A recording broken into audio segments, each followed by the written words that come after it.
A strong focus on design tools, motion templates, and speeding up your workflow with some little AI tweaks in Premiere Pro.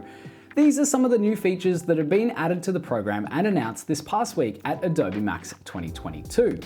Now, they've added a stack of little treats that will help get the best out of your creativity, much like a subscription to Envato Elements, which gives you access to millions of digital assets that you can download and use in your projects right away.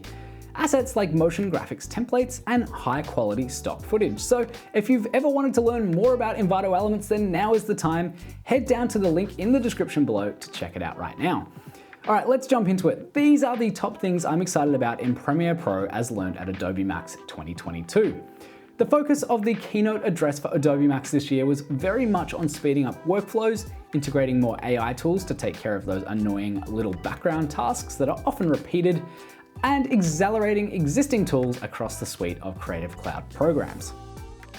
So one of the changes that appears really minor on the surface is actually a huge time saver, and that's the ability to be able to make bulk edits to titles on your timeline.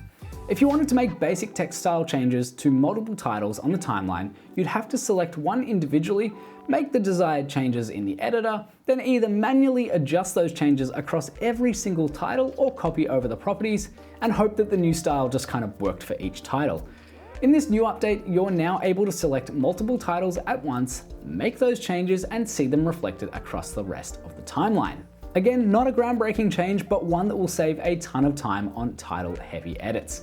Now, speaking of time savers, this one is literal, as they've announced an increase of up to 2 times for rendering motion graphics templates on your timelines.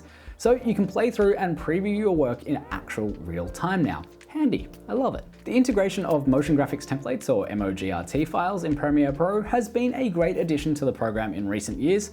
It saves a lot of time having to go between After Effects and Premiere Pro, especially when you've got your head in the edit. So being able to process these files faster is an absolute no-brainer.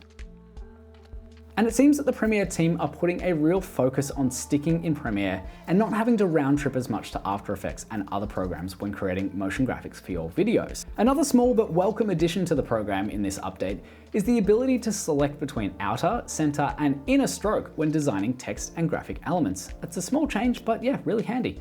And lastly, I'm excited to see that they're adding some more design-specific tools that are common in other programs within the suite. So the simple addition of being able to have flexible alignment tools is great. Now, there was one amazing feature that caught my eye as I was combing through these changes, but that's a feature that's currently only available for testing in the beta version of Premiere Pro. And it seems Adobe are playing with the tools to create rough cuts of your edits based on a transcription.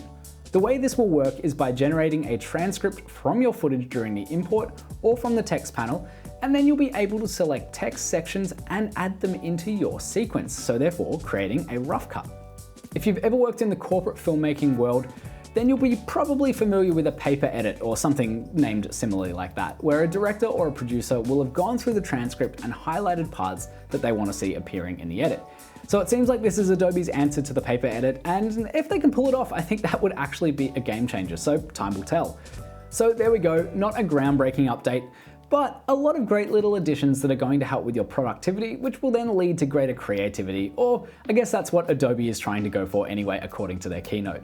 Let me know down in the comments what you're excited about from this update, and maybe let me know as well what else you want to see that still hasn't been incorporated into the program. And until next time, happy editing.